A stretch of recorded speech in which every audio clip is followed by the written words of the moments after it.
Kapehan night. This is Coaching Tuesday. Tonight, we're diving into a topic of going solo. Is it time to go solo, or is it always better to be with somebody when you start an activity, start a partnership, start a new endeavor? That's going to be our topic for tonight.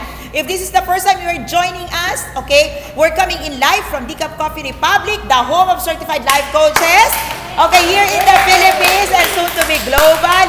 Okay, we are located still at the second floor, Pioneer Street Market, along Reliance Street, inside HMR parking compound, along Reliance Street from the city of Mandaluyong. And for those of you still asking, okay, we have published this, okay, we have posted this, but we are still on operation until the end of October 31 here in this place, okay? We will be moving to another location, few blocks away from this place, but until October 31, we will still be here. So for those of you tempering, nagpaplano ka, may dadatnan ka pa dito, we are still in full operation. The house is still full. We still do our community nights event. So tuloy-tuloy, tomorrow we still have our Move Wednesday. Tomorrow we still have our service. On Thursday, I'll be back with our coaching for the soul. Friday, we still have our open mic. Okay, Saturday, we have the mental wellness. Of course, on Saturday, okay, Friday, Saturday, we're having Batch 32. Tama ba? Batch 32 of the Life Coach Training Institute certification classes here at Decaf Coffee Republic. So, if you are still, okay, looking for the best opportunity to be certified, okay, that will be our last batch here at Decaf Coffee Republic in this location. Tama ba, Coach Rizel?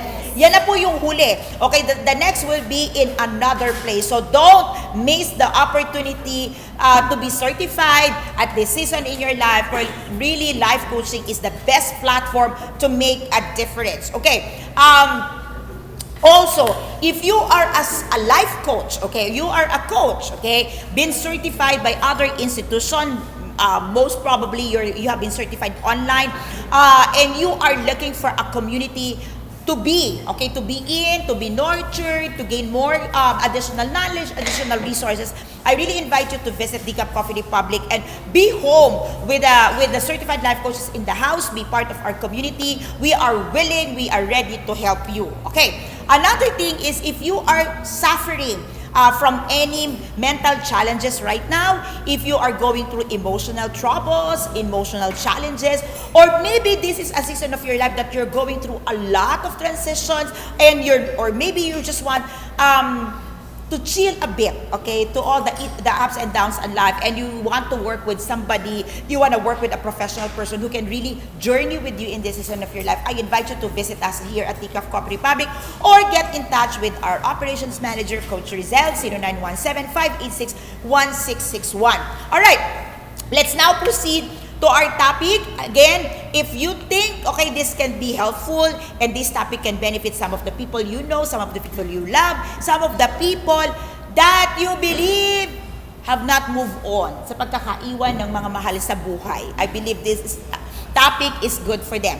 Okay, or if you are a person who are so scared of starting all over again, starting a brand new relationship, afraid to try again, takot ka na, pagod ka na, sawa ka na, I believe you're gonna be picking up something from tonight's talk. So, again, welcome to Kapehan Night. I am Coach A, a certified life coach, and tonight, I want you to feel, okay, that life is a journey, okay? Whether at a season of your life, at this point, right now, you are with somebody, or you are in a journey alone, okay? Life is still beautiful. Okay ba yun? Okay, quick check. Sino dito ang nagjo-journey? Who among you here is on a journey with someone? With someone. Not necessarily a romantic partner, but this. Okay. Who among you here is on a journey with someone? Okay. Who among you here is on a journey solo? Solo. Okay. All right. Now, when you talk about going solo, or you're going alone, okay? Number one, you have to identify, are you solo physically? Are you solo emotionally? Are you solo mentally or spiritually? Because many times, we kind of having yung conflict of, I am solo because I am alone physically. But maybe you're not alone emotionally. Maybe you're not alone mentally. Maybe you're not alone spiritually. Okay? Because that feeling solo, okay, may come in different forms. And unless, tama ba? Unless we get to identify, okay, where do you feel being on a solo mode, that is also the reason why you cannot identify where you want a partner. Okay? How many times you feel you want a partner, but when a partner comes in, when somebody offers a help, somebody offers to accompany you, you say no. Naramdaman niyo ba yon? Wala kang kasama pero ayaw mo naman ng kasama. Oo na, ayaw. Diba? Meron na wala. Okay? So to begin with, okay, as you go into the understanding, okay, do you go solo, do you go with a partner, we have to come into full understanding right now. Do you feel solo or do you feel that you have somebody, and is that physically, mentally, emotionally, or spiritually? Until then, okay, then being solo or going with a partner cannot be so clear with you, and so you cannot make the right decision whether to go solo or whether to go with a partner. So tatanungin ko ulit, sino dito may kapartner ka physically? Physical. Meron? Sino dito may kapartner ka emotionally? May kapartner ka mentally? May kapartner ka spiritually? Hindi mo alam kung anong ibig sabihin ng partnership.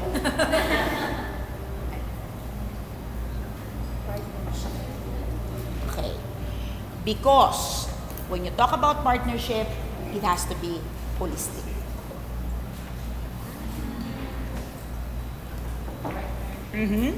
When you talk about solo, when you talk about having a partner, it has to be holistically. Get it? Because think about it. Sino dito may asawa? May boyfriend, may girlfriend ka. Okay. Pwede bang married physically, married emotionally to another person, married spiritually and another one? See? When you talk about partnership, it has to be holistic. You're getting the point. Lumunok na tayo. Alright, now, those areas I mentioned, physically, mentally, spiritually, are the aspects of the relationship, or the aspect of going solo or having a partner that you have to identify and you need to resolve. But when you say you have a partner, it has to be holistic. Because if it's not holistic, then definitely 100% in one, you can be assured that troubles will come in. Temptations will come in. Dysfunctional relationship will be a product of all of this when you don't look at the partnership holistically. Ouch! Tumutusok. Hence, for some people who would say, I'm staying in a relationship because of the sake of. Diba? Alam niyo yung mga ganon? Is it working? No, it's not working. Because it's not holistic. Hinto ako ng konti, hinga tayo. Okay. Yes, Coach Rizel? Are you getting this? All partnerships is a holistic package. All partnership is a holistic package. You can't separate the emotions, the physical, the mental, the spiritual. Now, let's test this. Imagine you're coming in a relationship and you're of different religion. What happened? What happened? Mahirap. religion itself. While you would say, I can accept, I can tolerate, I can compromise, truth of the matter, it's different. If it's Coach Kenda, hi sister, good morning. Okay, Coach Mix. Okay, hi Master, just finished a client session. Hope you are well. Hi Coach Mix, thank you for joining us online. Yes, I'm getting better. Okay, now let's talk about the aspect of partnership. Ready? Yes. Ready? Ready. Okay. You may want to come into mind one relationship that you want to evaluate, you want to assess, or you want to figure out at this moment in time. Okay? Let's start with physical. Start with physical. When you enter into a relationship, when you enter into a partnership, it must be very clear to you if physical location, physical proximity, and the physical connection is needed in that relationship. If it is needed, then the next question would be, can you sustain a longer time of getting together? Kasi minsan nakikita naman po tayo pero hindi madalas. Can you sustain a long distance relationship? Or can you really just sustain a virtual relationship that can be in place of a physical state? You need to evaluate it because many people would say, fell out of love simply because we have been in separate places. Walang time. It's still space. Okay? So, when you talk about partnership, when you talk about relationship, it's critical, it's important that you come into agreement and an understanding how much you value the physical space. Of course, it's different when you are on the same space but you still feel the distance. Of course, it's still different. It's another thing if you are on the same space but there is a wall in between, invisible wall. Okay? So if that happens, definitely the question would be, can you identify at this moment in time the walls, the invisible walls that creating spaces in between of you. Okay? Next, let's talk about mental. Okay. When the separation on a mental space happens, okay, when you go into partnership, it is important that you understand if the mental state, the mental frequency, the mental level of all the same frequency. Many times you decide on a relationship, you decide that I don't want to go solo, I want to go on someone, I'm going to be with someone, going on endeavor and all. But you start feeling, okay, that the connection is okay, that you are disconnecting. You could be talking but disconnecting simply because the frequency, the brain frequency is not the same. The wavelength, the intelligence. Have you ever tried talking to someone and you just give up on the discussion because that person cannot understand what you're saying? Yes. Have you ever tried to sustain a discussion with someone not of the same wavelength? Yes. How do you feel?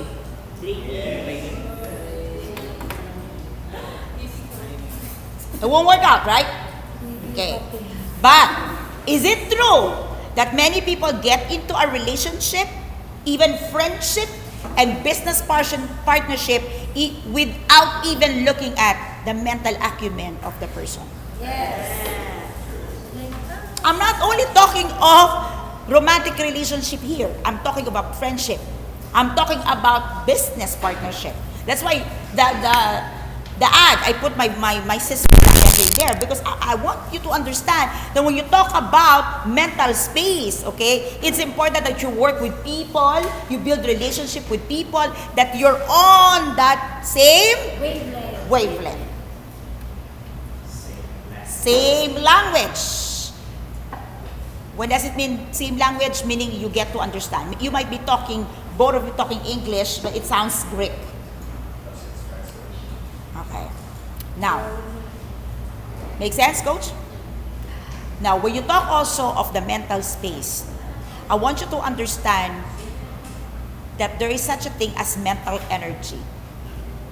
If you keep talking to people, if you keep engaging with people, okay, where the mental strength, the mental ability, the mental acumen is not of the same capacity as yours, normally what happens is there is no exchange of mental energy in the discussion. And so what happens after the discussion? You feel? Feel? O ayaw mo nang makipag-usap? Okay, think about it. Who are the people you want to talk? You are excited to have an exchange of conversations. People of the same interests? People of the same profession? People of the same experience? People, meaning there is that level that you can have an exchange. So, my question, have you ever considered the mental state, the mental level, the mental strength whenever you start a relationship? That's why. Next. Yes, Coach?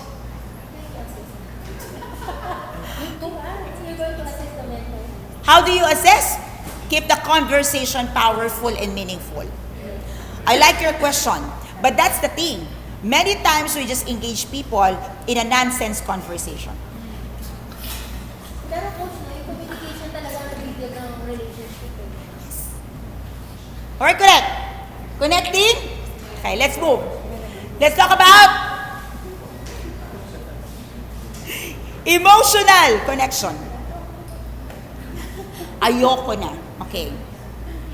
What is the best thing or the best way that you can connect emotionally with a person? How can you best connect with someone? Come on. How do you feel that you are connected with someone?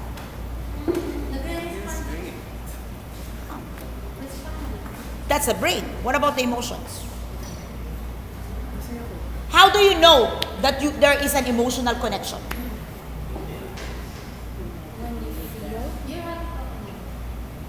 So if you're no longer happy, there's no emotional connection. Many times you feel hurt because you are emotionally connected. Yes, Coach? It's for me, if you are able to feel the heart of the person, like, alam mo hindi sa'yo yung pain, but talking to the person, You can associate. Okay. Emotional connections happens. Okay. You know that you are not solo emotionally. Okay. If the person can connect with you beyond what you are saying, beyond what you can utter, beyond what you can verbalize. I get you. Di ba sabi nga, magkatitigan pa lang kayo sa mata. Yun eh. Oh, how did you get it? Right? Can you connect? Many times we are in a relationship, but we feel we're not in the relationship because of that emotional connection. Yes? Am I connecting? Why are you very quiet? Ganyan taas ah. Okay? When you talk about emotional connections, this is really the space where nurturing is much needed. Remember that even if you are on the same space, maybe you are talking of the same thing on the same frequency, but if you cannot connect beyond what can be uttered, then the emotional connections would really suffer. Look at the person beside you. How does the person feel right now? How does the person next to you, beside you, feel right now? Come on, can you connect? Huh? Titigan nyo. Anong itsura? I love it. Connecting. Okay, can you take a look at the person next to you? to you and say, I can feel you?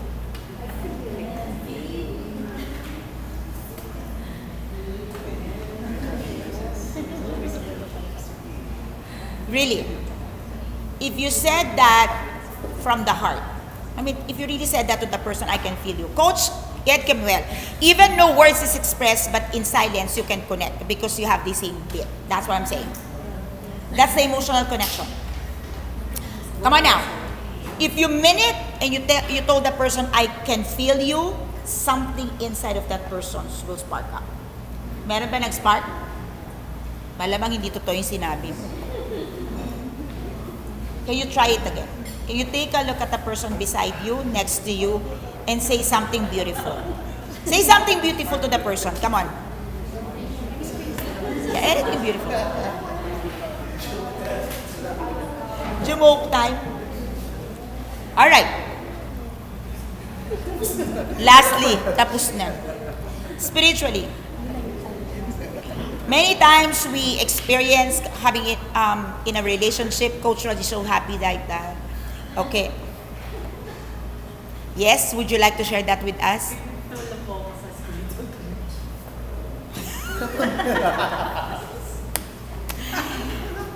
First and foremost, you cannot be spiritually connected if you do not know that there is a source of spiritual connection. There is a source of spiritual connection, and if the person is not connected to the source, it is very impossible for you to be connected spiritually. Coach Kendra, we don't spend enough time with the person to know their mental or emotional state. We rush into the relationship, which is why we get into the bad relationship and partnership. Yes, sister. Ouch. Bam. Boom. Coach Miko, emotional connection equals empathy and sympathy. Pwede. Question mark. Hindi Coach Miko. Coach Mix, there are people who can sympathize and empathize with you, but that would be on that particular moment only. Okay?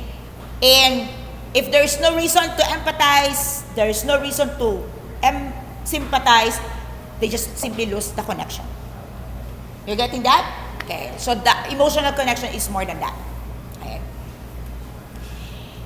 I'll go back to the spiritual connection. Unless the person is connected to the spiritual source, spiritual connections between you will not be possible. As simple as that. Okay? We could try all we want, but we will still disconnect. Agree, disagree? Yes. Connecting, disconnecting. I'm gonna dive in and really encapsulate the whole talk as what my sister, Master Coach Lakendra, have mentioned. We don't really spend to build that connection. We rush because we don't want to go solo. Be it personally, be it in business, be it whatever we do, we rush because nobody wants to go solo. We want to have a partner. We want to have someone to share the burden, the load, the joy, the happiness. And for us, we are tempted to think if the person is there physically, then we're good. We're okay. But there's more than what is seen. There's more than the physical connection. We've got the emotional, we've got the mental, and we've got the spiritual. It is sad that many people think that we can compartmentalize things. You're here personally, they're here physically, so I have a relationship with you. But my mind, I'm thinking someone else. My emotion is connected to the past. And spiritually, I'm praying for someone. How's that? Wow. It's possible. It's possible. Huwag na natin ulitin kasi masakit na siya. All I'm saying, going solo is better if you cannot go on a partnership holistically. Yes, it is good to have someone, to be in a partnership, to be walking side by side, hand in hand with someone. But if it's not holistic, And better to go solo than with a partner. Having a partner is a holistic decision that you have to make. You have to make the decision to be there physically, mentally, emotionally, and spiritually. And remember, being present is not the end of all. Emotional, mental is something that you have to nurture. Spiritual is both of you have to nurture it individually so you can be whole as a partners. Good night, everyone. This is Coach A. Maraming pong salamat.